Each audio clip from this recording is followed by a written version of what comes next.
মা আজকে কি রান্না করছো? আজকে পোয়া মাছ চচ্চড়ি করবো।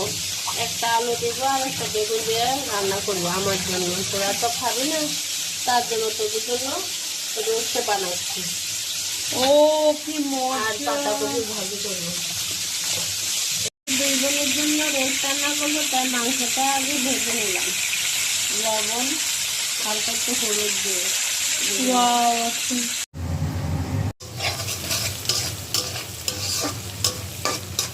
মশলাটা ভালো করে কষিয়ে নিলাম।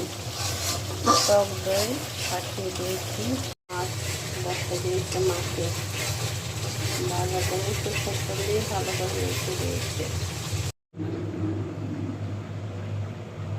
রোস্টটা আমার হয়ে গেল। হালকা হলুদ দিয়েছি তো এই জন্য একটু কালার আসছে। হলুদ না দিলে নয়, আপনারা স্কিপ করতে পারেন।